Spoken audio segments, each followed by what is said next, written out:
The Great Hall of Nexus Prime was built to make visitors feel small. Its ceiling rose so high that clouds formed near the top. Its walls were covered with the flags of 400 conquered worlds. Every species that had ever challenged the Vorian Empire now hung on those walls as a reminder of what happened to those who resisted. Ambassador Park Do-yun stood in the center of the hall and looked up at those flags. He was a tall man of 45 years with gray hair at his temples and a face that showed nothing. Beside him stood Kim Yuna, his aide, a woman of 32 with sharp eyes that moved constantly. Watching everything around them sat the representatives of 100 species. Some had scales. Some had fur. Some had bodies that humans could not easily describe. But they all had one thing in common. They had all surrendered to the Vorian Empire.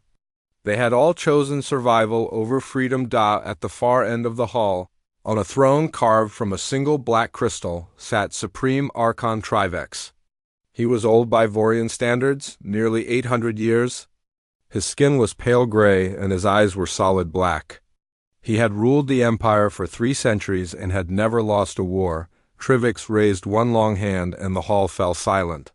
"Ambassador Park Do-yun of Earth," the Archon said. His voice was soft, but it carried through the entire hall. "You have been brought here to receive our terms." Park Do-yun bowed his head slightly. "I am listening, Supreme Archon." Trivex smiled. It was not a kind smile. "Your species has existed for only a short time.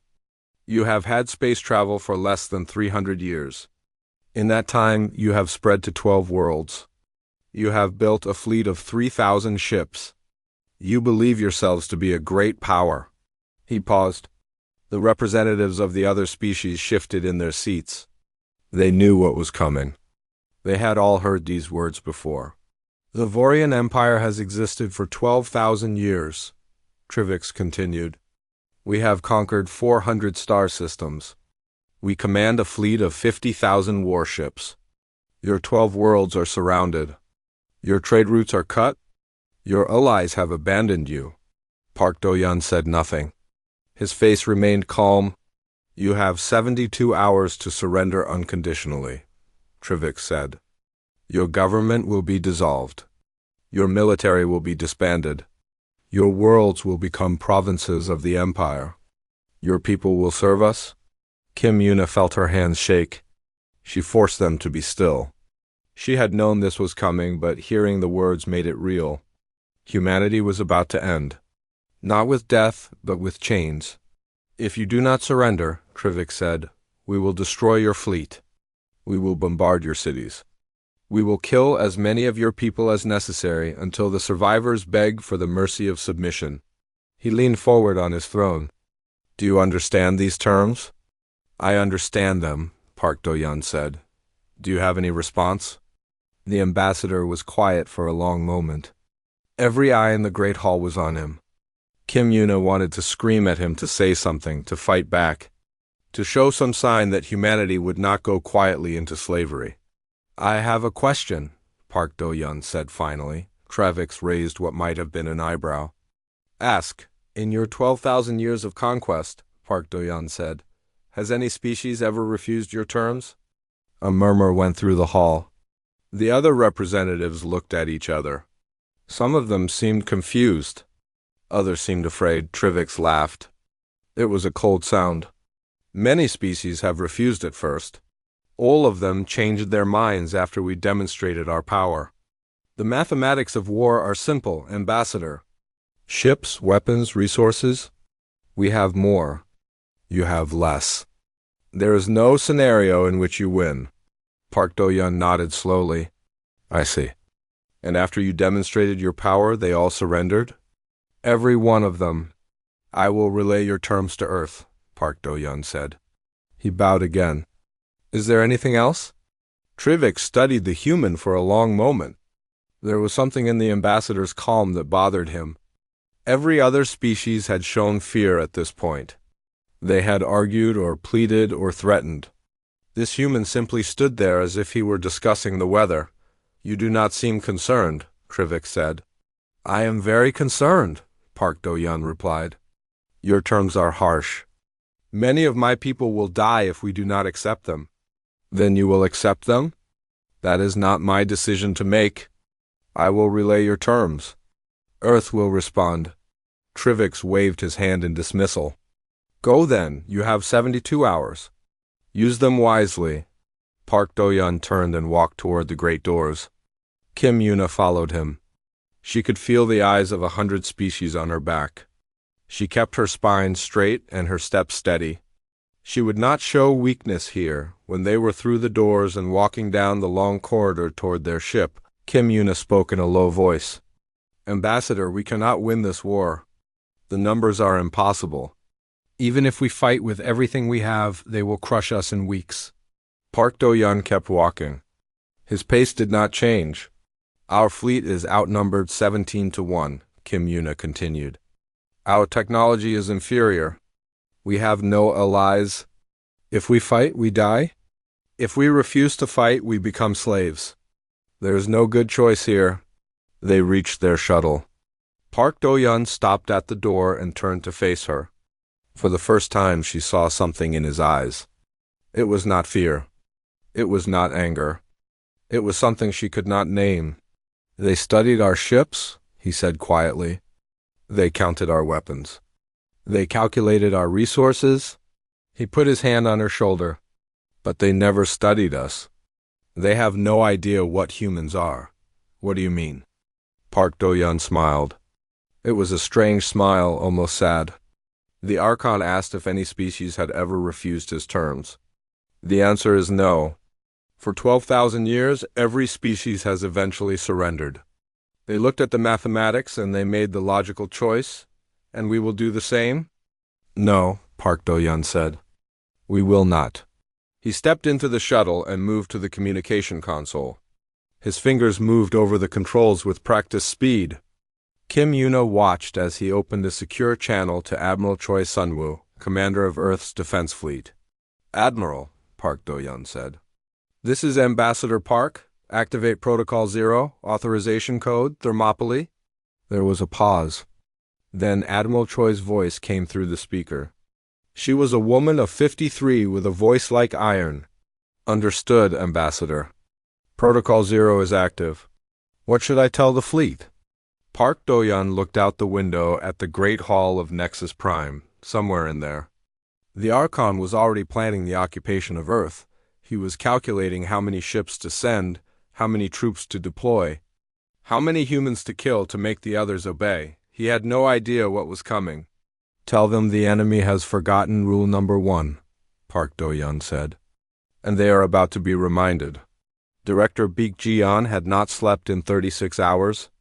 She stood at the head of a long table in the deepest bunker on Earth, 300 meters below Geneva. Around her sat the leaders of humanity's military, science, and government. They all looked tired. They all looked afraid. Let me be clear about our situation, Director Baek said. Her voice was steady even though her heart was not. The Vorian fleet surrounds our territory. We have 60 hours before their deadline. If we do not surrender, they will attack. General Song Hana, commander of ground forces, pulled up a holographic display. It showed the position of every ship in human space. The blue dots representing human vessels were surrounded by a sea of red. Our navy has 2,800 combat ships, General Song said. The Vorians have confirmed 50,000 in the attack fleet alone. They have another 100,000 in reserve throughout their empire. Our ships are smaller, slower, and less powerful than theirs. What about our colonies? Asked Minister Kwon Yeho, head of civilian affairs. All 12 colonies are cut off. No supplies can get through. No reinforcements can reach them. General Song's face was grim. If we fight, each colony will have to defend itself with whatever it has. The room was silent. Everyone understood what that meant. 12 worlds, each alone, each facing an enemy that outnumbered them by impossible margins. So we surrender? Minister Kwon said quietly. We have no choice. We cannot win this war. No. Everyone turned to look at the man who had spoken. Dr. Han Minho was the chief Sena historian, a man who had spent his entire life studying alien species. He was 41 years old, with messy hair and eyes that always seemed to be looking at something far away. He stood up from his chair and walked to the holographic display. "We cannot win this war by their rules," he said. "That is true, but we do not have to play by their rules." Director Beak frowned. "Explain." Dr. Han pulled up a new display. This one showed data from the past 3 centuries, every war the Vorian Empire had ever fought. I have studied every Vorian conquest in their history. 400 species. 400 victories. Do you know what they all have in common? No one answered. They all ended the same way, Dr. Han said. The Vorians attacked with overwhelming force. They destroyed the enemy fleet. They bombarded key cities. And then the enemy surrendered. He looked around the room. Every time, without exception. Once the enemy fleet was gone, they gave up. That is logical, General Song said. Without a fleet, you cannot fight a space war. Yes, Dr. Han said. That is what the Vorians believe. War is mathematics. Ships and weapons and resources. Calculate the numbers, predict the outcome, collect the surrender. They have done it 400 times. They have never been wrong. He changed the display again. This time it showed Earth's history. Wars stretching back thousands of years. But humans are different. We have fought over 15,000 wars among ourselves. And in all that time, not once has our entire species surrendered to anything. Not to other humans. Not to nature. Not to disease. Not to anything. Minister Quan shook his head. That is because we were fighting each other. We always had somewhere to retreat, someone to surrender to. This is different. The Vorians will take everything. Yes, Dr. Han said. They will take everything. And we will still not surrender. The room was quiet again. But this time the silence felt different. It felt heavier. 80 years ago, Dr. Han continued, when we made first contact with alien life, our government created a set of protocols. Rules for how humanity would interact with other species. The first rule was simple. He looked at Director Beak. Do you remember it? Director Beak nodded slowly. She had been a young officer when those protocols were written. Rule number 1, humans do not surrender. Ever, Dr. Han said. Not when we are winning. Not when we are losing. Not when it is logical. Not when it seems hopeless. The people who wrote that rule understood something important. They understood that our greatest weakness is also our greatest strength. General Song stood up. She was a large woman with gray hair cut short and scars on her hands from 30 years of combat. You are talking about fighting a war we cannot win. You're talking about sending our people to die for nothing. No, Dr. Han said. I am talking about fighting a war they cannot win. The Vorians will destroy our fleet. That is certain. They will bomb our cities. They will land troops on our worlds. They will declare victory. He paused. And then the real war will begin. He pulled up images from Earth's history. Resistance fighters in mountains. Saboteurs in factories. Ordinary people hiding soldiers in their homes. Humans do not stop fighting when we lose. We do not stop fighting when it is hopeless. We keep fighting until there is no one left to fight. And then our children keep fighting. You want us to become insurgents, General Song said. Guerrilla fighters, terrorists? I want us to become ungovernable, Dr. Han said. The Vorians have never occupied a species that refused to stop fighting. They do not know how. They conquer through mathematics, but you cannot calculate resistance. You cannot predict when a factory worker will sabotage a machine. You cannot know when a child will pass a message to a fighter. You cannot stop people who have decided that some things matter more than survival. Director Beak looked around the room. She saw fear on every face. But she also saw something else. She saw anger. She saw determination. If we do this, she said, millions will die. Perhaps billions. Our civilization could be destroyed. Yes, Dr. Han said. That is possible, And if we surrender? Then we lose everything that makes us human. We become servants. Our children become servants. Their children become servants forever. Director Beak was quiet for a long moment. She thought about her daughter, who was 7 years old. She thought about the world her daughter would grow up in. A world of slavery. A world of obedience. A world where humans had forgotten how to fight, or a world of war. A world of death. A world where her daughter might not survive. Both choices were terrible, but only one of them was surrender. General Song, Director Beak said, "Activate Protocol 0, all military units. All civilian authorities, everyone." General Song nodded. Her face was hard. "Yes, Director. What message should I send?" Director Beak looked at the holographic display showing the Vorian fleet surrounding human space. 50,000 ships. Millions of soldiers. The greatest military power the galaxy had ever known. They had no idea what they were about to face. "Tell them that humanity has made its choice," Director Beak said. "We will not surrender. Not today. Not tomorrow. Not ever. Tell them to prepare for war." She turned to look at Dr. Han Minho, "and tell them to remember rule number 1. In bunkers and barracks, in ships and stations, across 12 worlds and 300 years of human civilization." The message went out. People heard it in their homes and in their workplaces. They heard it in schools and hospitals. They heard it everywhere. Some of them cried. Some of them prayed. Some of them held their families close and wondered if they would survive. But not one of them asked to surrender. That was something the Vorians would never understand. The 72 hours ended at midnight. Earth Standard Time. Captain Lee Jisu was on the bridge of her destroyer, the Unyielding, when the clock reached 0. She was 38 years old with black hair tied back and steady hands that never shook even in the worst battles. She had commanded this ship for 6 years. She knew she would not command it much longer. "All stations report ready," said Lieutenant Yun Taewan, her tactical officer. He was 29, brilliant with numbers, and completely calm even though they were about to die. "How many?" Captain Lee asked. Lieutenant Yun checked his display. 8,000 Vorian warships have entered the new Bizan system. They will be in weapons range in 14 minutes. Captain Lee looked at her own fleet. 400 human ships defending a colony of 90 million people. They were outnumbered 20 to 1. Their ships were smaller. Their weapons were weaker. By every calculation, they would be destroyed in less than an hour. She opened a channel to her fleet.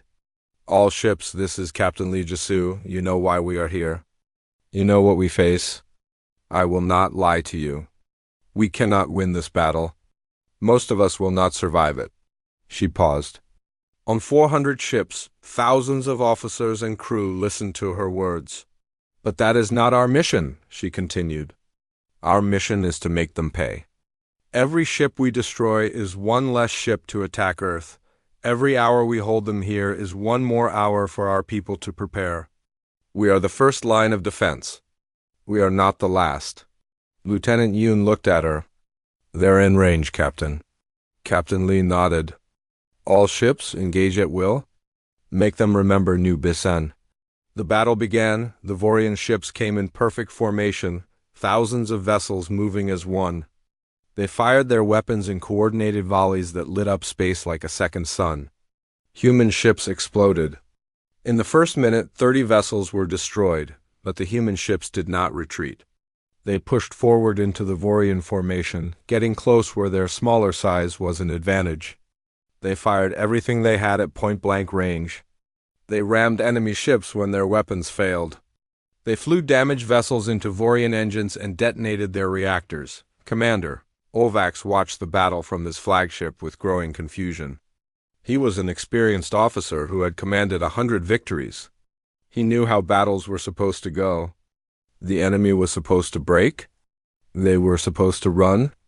They were supposed to surrender once they realized they could not win. These humans did none of those things. "Commander," his aide said, "we have lost over 100 ships. Impossible." Orcs checked the numbers himself. It was true. 100 Vorian ships destroyed in exchange for 200 human vessels. That was not the ratio he had expected. That was not the ratio anyone had expected. They are not withdrawing, his aide said. They are not signaling surrender.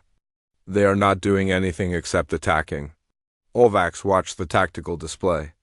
A human cruiser, its engines destroyed, its hull full of holes, was using its last power to crawl toward a Vorian battleship.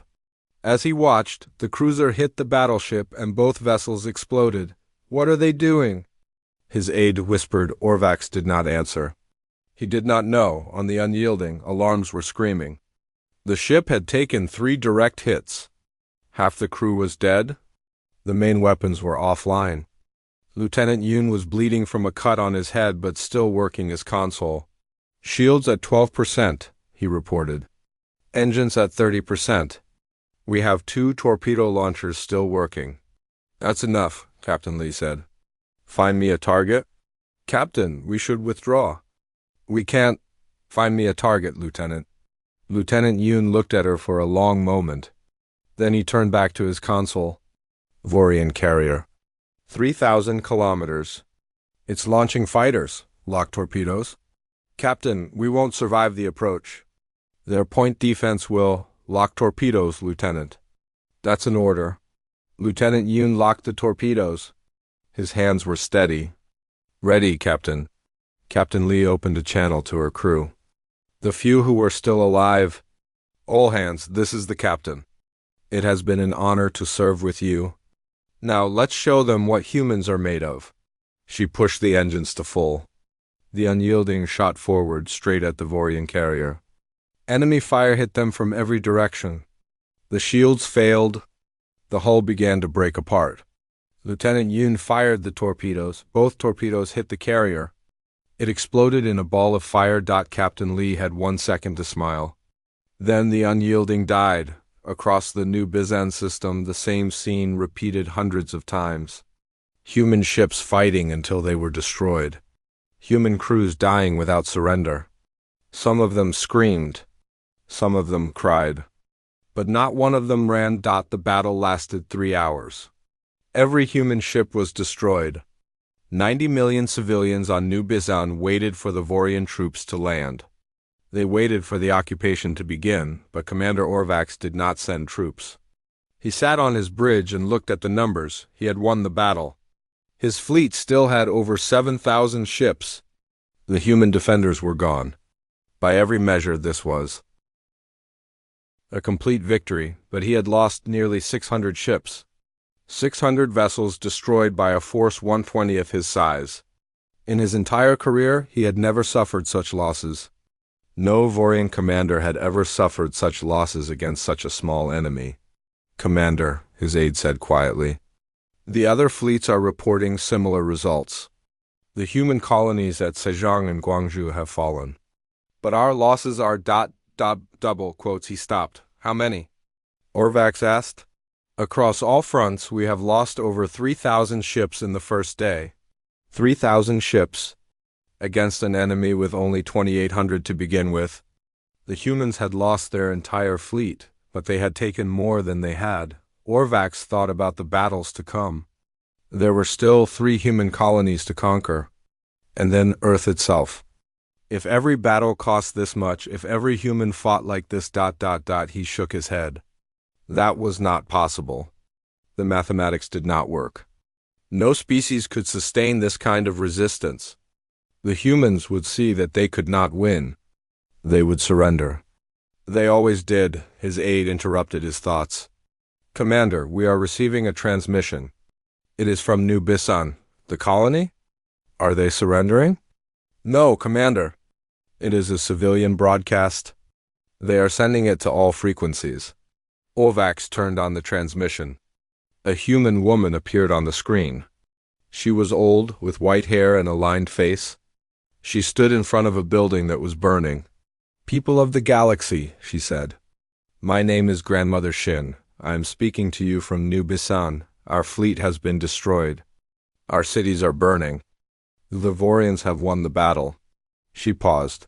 Behind her, other humans gathered, young and old. men and women, children. But we have not surrendered, Grandmother Shin continued. We will not surrender. Not today.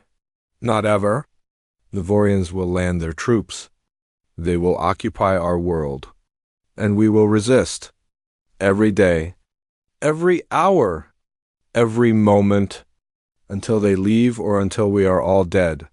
She looked directly into the camera. This is rule number 1. Humans do not surrender. We never have. We never will. And if you are watching this, if you are living under Vorian rule, maybe it is time for you to remember what resistance means. The transmission ended. Commander Orvac stared at the blank screen. He had won the Battle of New Bisan. His troops would land tomorrow. The occupation would begin, but for the first time in his long career. Victory did not feel like victory. It felt like the beginning of something terrible. 3 weeks after the war began. Supreme Archon Trivix sat in his private chambers and read reports from the occupied worlds. He had been reading for 6 hours. He had not eaten. He had not slept. He could not stop reading. 9 of humanity's 12 colony worlds had fallen. Earth's navy was reduced to fewer than 800 ships hiding in the asteroid belts of Sol System. By every measure that mattered, the war was over. The Vorian Empire had won. But the reports did not read like victory on New Bisan. A factory that produced weapons for the Vorian army had exploded. The official cause was equipment failure. But Vorian investigators found evidence of sabotage. 30 workers were arrested. The next day, 3 more factories exploded. On Sejong, a Vorian supply convoy was ambushed in the mountains. 200 soldiers were killed. The resistance fighters disappeared into the forest. Local humans were questioned. None of them knew anything. None of them helped. On Guangzhou, a Vorian administrator was assassinated in his office. The killer was a human secretary who had worked for him for 2 weeks. She had smiled at him every morning. She had brought him coffee. Then she had put a knife in his throat and walked out of the building. No one stopped her. No one reported her. She was never found. Every world had the same story. Explosions, ambush, assassinations, sabotage. The humans had no army left. They had no navy. They had no weapons that could challenge Vorian power, but they would not stop fighting. Trivix put down the reports and called for the human ambassador. Park Do-yun was brought to his chambers under guard. He had been a prisoner for 3 weeks, but he did not look like a prisoner. He looked like a man who was waiting for something. Sit, Trivix said. Park Do-yun sat. Your fleet is destroyed, Trivix said. Your colonies are occupied. Your people are dying by the thousands. And yet they continue to resist. Park Do-yun said nothing. Why? Trivix demanded. It is not logical. You cannot win. Every day of resistance costs more human lives. Every act of sabotage brings more punishment. If your people would simply accept their situation, the killing would stop. Park Do-yun looked at the Archon for a long moment. May I speak honestly? Yes, you have conquered 400 species, Park Do-yun said. You have ruled this galaxy for 12,000 years. But you have never understood war. Trivix felt anger rise in his chest. I have commanded more victories than any being in history. I have crushed empires. You have never fought a war, Park Do-yun interrupted. His voice was calm. You have conducted mathematics. You count ships and weapons and resources. You calculate outcomes. You apply force until the enemy surrenders. That is not war. That is accounting. The Archon's black eyes narrowed. Then what is war? War is will, Park Do-yun said. It is not about who has more ships. It is about who refuses to stop fighting. You can destroy our fleet. You can bomb our cities. You can kill millions of us. But you cannot break our will. And until you do, you have not won anything. Trivix stood up and walked to the window. Outside, the capital city of Nexus Prime stretched to the horizon. Millions of Vorians going about their lives in peace. They had never known resistance. They had never known a war that lasted.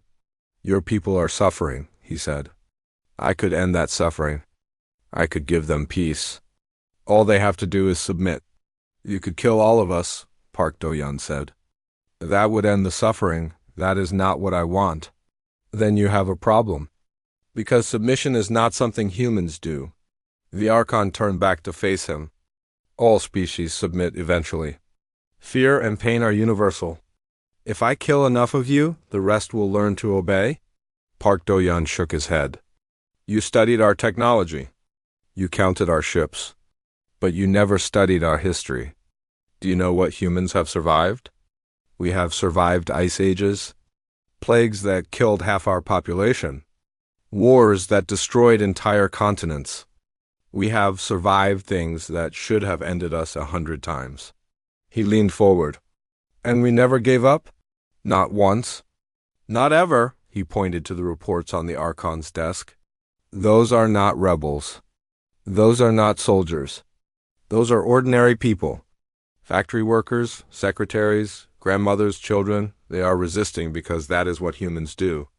It is who we are. You cannot kill enough of us to change that. You cannot hurt enough of us to break that. The more you push, the harder we push back. Trivix was silent. You want to know why we fight? Park Do-yeon continued. Because some things matter more than survival. Freedom matters more. Dignity matters more. The chance to look at ourselves and know that we did not kneel that matters more. He sat back. You can have your empire. You can have your 400 worlds. But you cannot have us? The cost is more than we are worth to you. Far away on the 9 occupied worlds, Kim Yuna was coordinating the resistance. She had not seen the sun in 3 weeks. She lived in tunnels and basements, moving every few days to avoid Vorian patrols. She was tired and hungry and afraid, but she was not beaten. Her network stretched across every occupied world. Thousands of ordinary humans passing messages, hiding fighters, gathering supplies. Every day they hit the Vorians. Every day they died. And every day more people joined. On Nubizan, a boy of 14 stole a Vorian rifle and gave it to the resistance.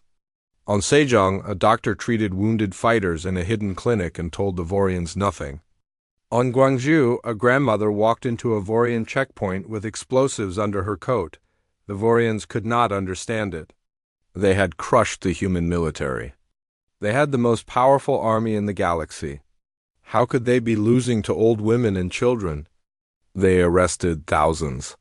They executed hundreds. They burned villages and destroyed cities. The resistance grew. Kim Yuna sent a message to Park Do-yeon through secret channels. We are hurting them. Their supply lines are cut on 4 worlds. They need 3 times more troops than they planned. Other species are watching. Some are beginning to ask questions. Park Do-yeon read the message in his cell on Nexus Prime. He smiled. The Vorians had won every battle. They had conquered 9 worlds. They had killed hundreds of thousands of humans, and they were losing the war. Archon Trevix looked at the latest reports and understood, something that no Vorian ruler had ever understood before. Conquering humanity was possible. Occupying humanity was possible. Ruling humanity was not. They would fight forever. Every generation would resist. Every child would be raised to disobey. The Empire would spend more resources holding these 12 worlds than they were worth. And every other conquered species would see it. They would see that resistance was possible. They would begin to remember what the Vorians had made them forget. For the first time in 3 centuries of rule, Trivix felt something he did not recognize. It was fear. The Vorian armada arrived at Earth on a cold morning in March. 30,000 warships filled the sky above the blue planet. They blocked out the sun. They were the largest fleet ever assembled in galactic history, and they had come to end the war. Admiral Choi Sun-woo stood on the bridge of her flagship, the Last Dawn, and looked at the enemy fleet. She was 53 years old, with white hair and scars on her face from a battle 20 years ago. She had commanded humanity's navy for a decade. Now she commanded what was left of it. 200 ships. That was all.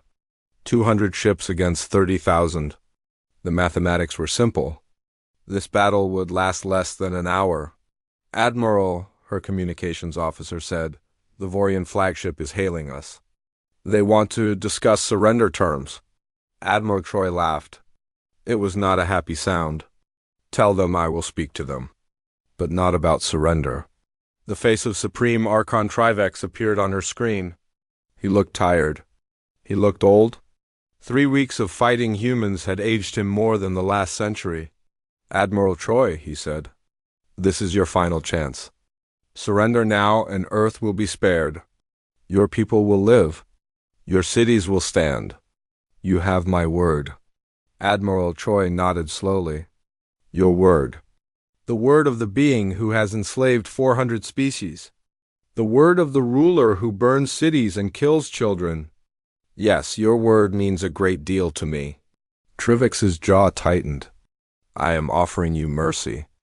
I am offering you survival. Take it.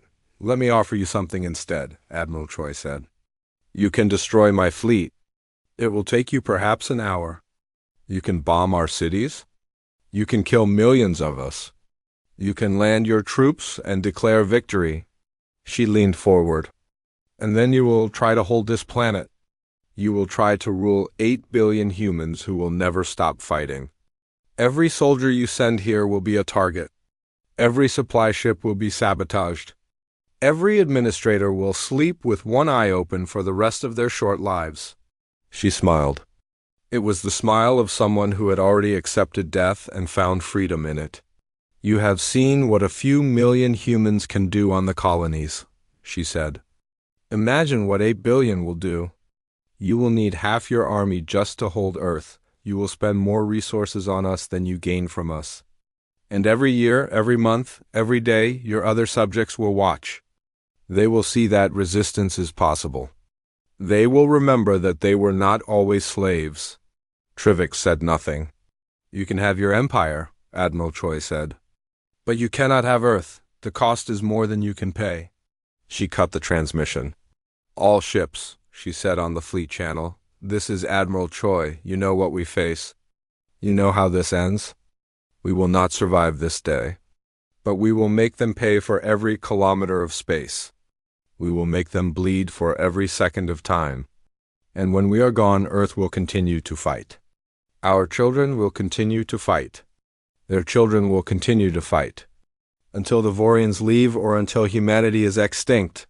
She stood up from her chair. It has been my honor to serve with you. Now let's show the galaxy what humans are made of. 200 ships attacked 30,000. The battle was short and brutal. Human vessels were destroyed by the dozen. But they did not break. They did not run. Damaged ships rammed Vorian cruisers. Crippled fighters flew into enemy bridges. Crews detonated their own reactors to take enemies with them. Admiral Troy's flagship fought until its weapons were gone and its engines were dead. Then she aimed it at the Vorian command carrier and pushed the emergency thrusters to maximum. Sir, her helmsman said, we won't survive impact. I know, Admiral Troy said. Make sure they don't either. The last dawn hit the command carrier at full speed. Both ships exploded in a ball of fire that could be seen from Earth's surface. The human fleet was gone. 200 ships destroyed. But they had taken over 2,000 Vorian vessels with them. 1 to 10. Against an enemy with every advantage, the Vorians had won the battle. Now they prepared to land on Earth, but Trivix hesitated. His advisors brought him the calculations. To occupy Earth, they would need 10 million troops. To hold it against resistance, they would need 50 million. To maintain supply lines while every human on the planet worked to cut them, they would need 100 ships for every one they had planned. And even then, they would not have peace. They would have war without end. War that would drain the empire for generations. War that other species would watch and learn from. Supreme Archon, one advisor said carefully. Perhaps there is another option. Trivix looked at him. What option? We could ... withdraw, leave humanity alone. Let them have their 12 worlds. They are not worth the cost of holding them. Another advisor spoke up. We would appear weak. Other species would see that we can be resisted. It could inspire rebellions across the empire. Other species are already seeing that we can be resisted, the first advisor replied. They are watching right now. What message do we send if we pour half our military into holding one small species? We show them that resistance works. We show them that we can be hurt. Trivix was silent for a long time. He thought about his empire. 12,000 years of conquest. 400 species brought to heel. He had never retreated. No Archon had ever retreated. But no Archon had ever faced humans. He called for the human ambassador one last time. Park Do-yeon was brought to the flagship bridge. He looked out the window at Earth below. His home, his people, still free. What do you want? Trivix asked. What we have always wanted, Park Do-yeon said. To be left alone. You can have your empire, but humanity is not part of it. And if I destroy your planet, kill all of you, then you will spend a century hunting down every human who escaped, every colony ship, every hidden base, every child born in exile, and they will all fight you. They will all resist. You will never be done with us. Park Do-yeon met the Archon's eyes. You can kill us, but you cannot defeat us. That is not something we allow. Trivix looked at this human. This small, fragile creature from a young species that had only been in space for 3 centuries. By every measure, humanity should have been crushed in days. They should have surrendered like all the others, but they had not. And they never would. Go, Trivix said. Take your people. Have your worlds. But stay in your territory. Do not expand. Do not challenge us. Live quietly, and we will leave you alone. Park Do-yeon bowed his head. That is acceptable. The Vorian fleet withdrew from Earth, 30,000 ships turning away from a planet they could have destroyed. It was the first retreat in the Empire's history. On Earth, people looked up at the sky and watched the enemy leave. They did not cheer. Too many had died. Too many were still dying on the occupied colonies, where the liberation would take months. But they did not surrender. They had never surrendered, and they had won 10 years later. Ambassador Park Do-yeon, now an old man, stood before the Galactic Council one final time. Representatives of 100 species watched him. The same species that had sat silent when the Archon threatened humanity. The same species that had given up their freedom centuries ago. We are not special, Park Do-yeon said. Humans are not stronger than you. We are not smarter. We are not braver. We simply made a choice. We decided that some things matter more than survival. Freedom matters more. Dignity matters more. The right to stand up and say no matters more.